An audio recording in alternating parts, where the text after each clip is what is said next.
हमारे ऐश्वर्य प्रधान गजेंद्र सिंह शेखावत से खास बातचीत करें, वो आपको दिखाते हैं। पार्टी की जुटी हुई थी, इसे लेकर मैं बातचीत करता हूं। अपने आप में एक बहुत बड़ी विभीषिका है, भीषण हादसा है, इसे कभी नहीं बुलाया जा सकता। कई लोग अभी भी पहचाने नहीं जा रहे हैं कौन है। डीएनए से उनकी जांच की जाएगी, कहां से आए हैं, क्या नाम था, कैसे क्या। देखिए, निश्चित ही कल जो घटना हुई, सुबह जब 6-7 बजे के बीच में जानकारी में आई थी, तब से घटना के बारे में विस्तार से जब जोधपुर पुलिस कमिश्नर से फ़ोन करके बात की थी और पता लगा, तो बहुत ही दुखद, दिल को दहलाने वाले और एक दर्दनाक जो है वो असर छोड़ने वाली ऐसी घटना थी।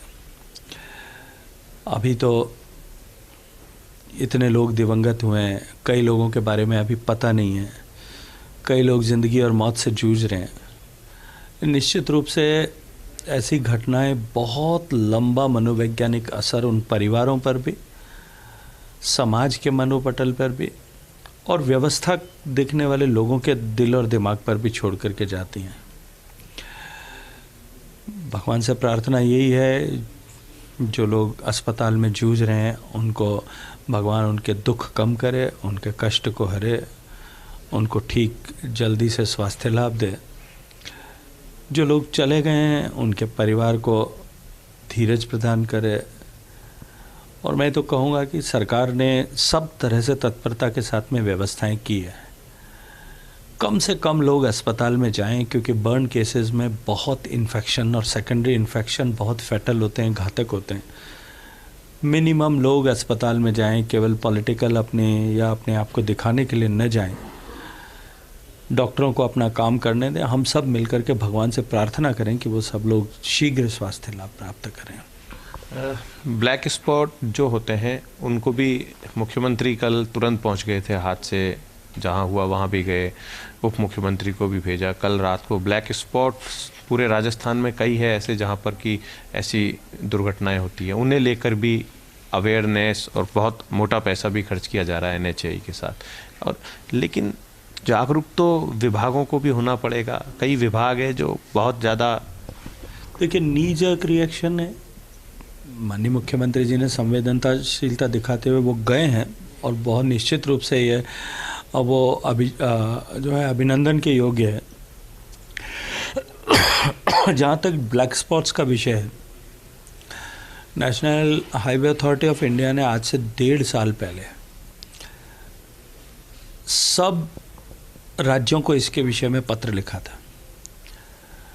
1.5-2 साल पहले उन्होंने, माननीय नितिन गडकरी जी ने पार्लियामेंट के पटल पर सब सांसदों से भी इस बात का आग्रह किया था कि अपने यहाँ ऐसी जगहें जहाँ पे अक्सर हादसे होते हैं और अगर वो नेशनल हाईवे पर है तो तुरंत उनको सूचित करें, ताकि हम 1 साल में उनको रेक्टिफाई कर सकें। कुछ जगह इंजीनियरिंग फेलियर के कारण से, कुछ जगह कुछ काम पूरा न होने के कारण से इस तरह की परिस्थितियां बनती है। लेकिन मैं ये कहूँगा कि इस दुखद हादसे के बाद में निश्चित ही ऐसे सारे स्पॉट्स को आइडेंटिफाई करके और जहां अक्सर दुर्घटनाएं होती है उन स्पॉट्स को वहां दुरुस्तीकरण का कार्य होना चाहिए। लेकिन साथ साथ में ड्राइविंग में भी सेंस ऑफ रिस्पॉन्सिबिलिटी किस तरह से आए, इसको लेकर के भी मुझे लगता है कि कहीं न कहीं जागरूकता समाज में लाने की आवश्यकता है। एक दिल्ली का लगातार घटनाक्रम चल रहा है, संसद में हमने भी देखा, लगातार पूरा देश देख रहा था। उसके बाद कांग्रेस का 2 दिन पहले यहाँ प्रदर्शन, और आज युवक जो है वो बड़ी संख्या में प्रदर्शन कर रहे हैं यहाँ पर आप लोगों के खिलाफ, या दिल्ली में कहा जाए, क्योंकि आपकी डबल इंजन की सरकार है। देखिए, प्रदर्शन किस लिए कर रहे हैं? लोकतंत्र में जो कुछ भी व्यवहार कांग्रेस पार्टी के नेता ने किया, लोकतंत्र के उस मंदिर में जिस तरह से उन्होंने आक्रामक होकर के अपनी विफलताओं को छिपाने के लिए और अपनी राजनीतिक महत्वाकांक्षाओं की पूर्ति के लिए जिस तरह का व्यवहार उन्होंने किया, वो अनपेक्षित भी था और वो व्यवहार किसी भी तरह से अस्वीकार्य भी नहीं है, वो पूर्णतः अस्वीकार्य भी था। अब अपने उस दुर्व्यवहार पर, जिसके चलते हुए 2 सांसद घायल हुए हैं, उस दुर्व्यवहार पर बदला डालने के लिए अपने जो है पार्टी के काडर को मोबिलाइज करके इस तरह का प्रदर्शन कराना, देखिए साहब, ये जनता सब जानती पहचानती है, देखती है, समझती है। इसी तरह के कर्मों के चलते हुए कांग्रेस आज इस तरह से हाशिए पर आकर के खड़ी हुई है, और अब उस हाशिए से सिमट करके भी अब जो है पूरे अस्तित्वहीन होने की दिशा में जा रही है। इनकी पार्टी के नेताओं के बयान भी आने लगे कि हमारी सरकार आएगी भविष्य में विधानसभा में। मुख्यमंत्री एक ने अशोक गहलोत के लिए बोला कि वो ही होंगे, किसी ने भी बयान भी दिया। अभी तो शादी नहीं हुई, बच्चे का नामकरण करने की कोशिश कर रहे हैं। देखिए, एक संस्कृत में जब मैं स्कूल में पढ़ता था तब एक कहानी होती थी, सोम शर्मस्य पितृ कथा। आपने भी पढ़ी होगी, आपके दर्शकों ने भी पढ़ी होगी। मुझे लगता है कि अभी वो सोम शर्मा की पितृ कथा देख रहे हैं। जिस दिन हांडी फूटेगी और आटा बिखर जाएगा, उस दिन हकीकत के धरातल पर आ जाएंगे। एक और इम्पोर्टेंट सवाल, जो जिम्मेदारी आप दायित्व निभा रहे हैं, पूरे भारत का प्रतिनिधित्व करते हैं, विदेशों में भी अभी आप जाके आए, कई देशों में कला संस्कृति महत्वपूर्ण महकमा है। इसी महकमे के मद्देनज़र आपके 2 दौरे भी हैं। अब ये जो दिसंबर आ रहा है, जनवरी आ रही है, टूरिज़्म जो है वो पीक पर होगा। पहले तो अभी तक तो डेस्टिनेशन मैरिज के चक्कर में होटल्स फुल रहते थे, तो इसके लिए और कुछ बेहतर आप करने की कोशिश करेंगे? क्योंकि टूरिज़्म तो नो डाउट बहुत ज़्यादा रहने वाला। आजकल तो धार्मिक टूरिज़्म भी बढ़ने लगा है। मंदिरों में महाकाल से लेकर आप गिरिराज धरण चले जाइए, श्रीनाथ जी चले जाइए, धर्मशालाएं तक लोगों को रुकने के लिए नहीं मिलती। देखिए, धार्मिक आस्थाओं के चलते हुए टूरिज़्म भारत में कोई नया विषय नहीं है, और इस बार का वर्ष निश्चित रूप से भारत के टूरिज़्म के लिए एक विशेष वर्ष होगा। न केवल इस परिप्रेक्ष्य में कि भारत में आने वाले विदेशी सैलानियों की संख्या बढ़ेगी, कोविड के बाद में जिस तरह से डोमेस्टिक टूरिज़्म जिस तरह से ग्रो हुआ है, उसमें और अधिक इजाफा होगा। अभी तो इस बार पूर्ण कुंभ जो है वो अगले महीने से प्रारंभ होने वाला है, और कुंभ दुनिया का सबसे बड़ा धार्मिक आस्थाओं से भरा हुआ पर्यटन होगा, जिसमें हम अपेक्षा करते हैं कि इस बार के 1.5 महीने के कुंभ में 45 करोड़ लोग आएंगे। भारत और चीन, इन 2 देश को छोड़ दीजिएगा कि दुनिया के किसी देश की इतनी आबादी भी नहीं है। पूरे यूरोप की जितनी लगभग आबादी है, उतने लोग वहाँ उस कुंभ में उपस्थित होंगे। तो ऐसे में इस बार का भारत के लिए इस बार का कुंभ निश्चित रूप से अत्यंत महत्वपूर्ण भी है, और पर्यटन के दृष्टिकोण से भी ये साल उतना ही महत्वपूर्ण है। एक आखिरी सवाल और, राजपूत का मतलब राजा रजवाड़े भी होते हैं, लेकिन एक किसान राजपूत भी होता है, और गजेंद्र सिंह शेखावत के लिए माना जाता है एक आम राजपूत के नेता के तौर पर आपको देखा जाता है। तो जैसे आप आते हैं तो कई उनकी भी समस्याएं होती है, बिल्कुल, जो क्योंकि एक भ्रांति बन गई है लोगों की।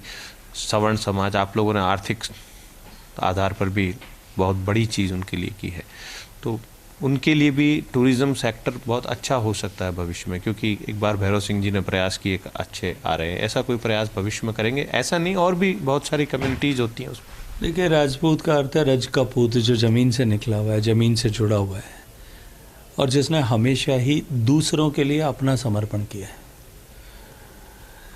जहाँ तक टूरिज़्म और क्षत्रिय समाज का प्रश्न है, क्योंकि अतिथि सत्कार की परंपरा हमारे डीएनए का हिस्सा थी, इसलिए जिन लोगों के पास में साधन थे, संसाधन थे, इस तरह की व्यवस्थाएं थी, उन्होंने टूरिज़्म सेक्टर में बहुत अच्छा काम किया है। बहुत सारे लोग टूरिज़्म के दूसरे वर्टिकल्स के साथ में भी जुड़े हैं, ट्रांसपोर्ट के साथ में जुड़े हैं, गाइड्स के रूप में अपनी सेवाएं दे रहे हैं, ट्रैवल एजेंसीज़ के साथ में आप जुड़ करके काम कर रहे हैं। मुझे लगता है कि अब ये विषय जो है, टूरिज़्म का विषय किसी जाति या समाज विशेष का विषय नहीं रहा है।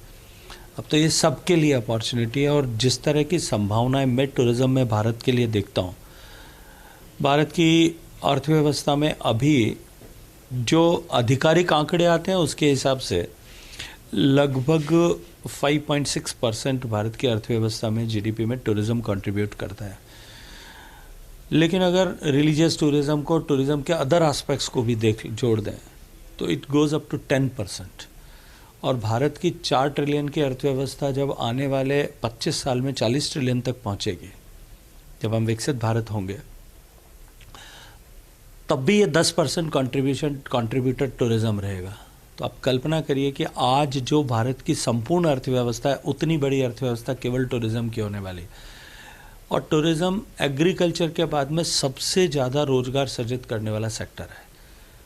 और राजस्थान में क्योंकि अपार संभावनाएं हैं, इसलिए मैं एक बहुत सुनहरा भविष्य टूरिज्म सेक्टर के लिए और विशेष रूप से राजस्थान के लिए देखता हूँ। सवाल और ERCP जिसे लेकर आप लगातार निशाने पर रहे और पूरी कांग्रेस आपको घेरती रही और खुद प्रधानमंत्री मोदी अभी आए, हालांकि आप संसद में व्यस्त थे, आप नहीं उपस्थित रह पाए उस दिन, लेकिन शुरुआत आपके साथ हुई, विवादों में आप आए, आपने उसको धरातल पर लाने का काम किया। किस तरीके से देखते हैं अब जो सपना पूरा हुआ है, खुद मुख्यमंत्री, दो राज्यों के दोनों के बीच में बातचीत, और प्रधानमंत्री बोलते हैं कि ये तो एक स्वर्णिम अक्षरों में दिन लिखा जाएगा और ये तस्वीर जो है दुनिया याद रखेगी हमेशा। देखिए, निश्चित रूप से माननीय प्रधानमंत्री जी का कथन सही था। मैं थोड़ा सा बैकग्राउंड में ले जाना चाहता हूँ। अटल जी की सरकार के समय में जो नदियों को जोड़ने की कल्पना की गई थी, उसमें पार्वती, काली सिंध, चंबल नदी को जोड़ने की ऐसी लिंक आइडेंटिफाई किया था, जो 30-31 लिंक देश भर में आइडेंटिफाई किए थे, उनमें से एक था। लेकिन दोनों ही राज्यों की सहमति नहीं होने के कारण से ये PKC लिंक जो है वो ठंडे बस्ते में चला गया और उसके आगे उसके बारे में कोई कार्रवाई नहीं हुई। माननीय वसुंधरा जी की जब सरकार बनी 13 से 18 के बीच में, तब 16-17 में उन्होंने इस प्रोजेक्ट को ईस्टर्न राजस्थान कैनाल प्रोजेक्ट के नाम पर कंसीव किया।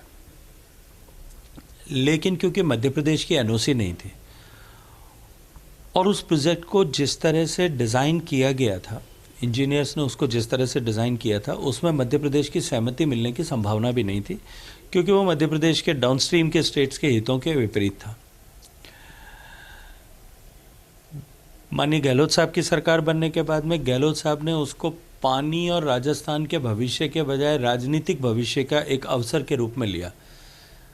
अपने राजनीति को जो है महत्वाकांक्षाओं को पूरा करना और मुझे राजनीतिक रूप से बदनाम करने के एक टूल के रूप में उसको उपयोग किया। और 5 साल तक मेरे निरंतर प्रयास के बावजूद भी वो समझे नहीं, क्योंकि वो समझना चाहते नहीं थे और जानबूझ करके नहीं समझना चाहते थे। अनेक बार मैंने प्रयास किया, अधिकारियों को साथ में भी चर्चा की, अधिकारी मानने को तैयार थे, लेकिन पॉलिटिकल विल नहीं थी और पॉलिटिकल विल इसको अटकाए रखने में थी। लेकिन मैं तो धन्यवाद करता हूं गहलोत साहब का कि उन्होंने उसे इस तरह से लटकाया। उनके लटकाने के चलते हुए, उनके बार बार मेरे लिए जो है अलग अलग अलंकार जो है वो उपयोग करने के चलते हुए, सड़क से लेकर के, विधानसभा से लेकर के और पब्लिक मीटिंग से लेकर के और बिरला ऑडिटोरियम तक, सब जगह तक मुझे नई उपमाएं देने के चलते हुए मेरे मन में उत्साह में कमी नहीं आई थी। और मैंने एक बार पहले भी मीडिया के सामने कहा था, यहीं जयपुर में कहा था कि जब मैं माननीय प्रधानमंत्री जी के पास में गया और मैंने उनके सामने ये विषय रखा, तो उन्होंने कहा था, गजेंद्र, अवरोधों के सामने रुकने की आवश्यकता नहीं है और झुकने की नहीं है, की आवश्यकता भी नहीं है। नया मार्ग तलाश करो, निश्चित रूप से कुछ मिलेगा। हमने दोनों राज्यों के अधिकारियों के साथ में, क्योंकि राजस्थान के अधिकारी आने को राजी नहीं थे, कुछ सेवानिवृत्त इंजीनियर्स को बुलाया।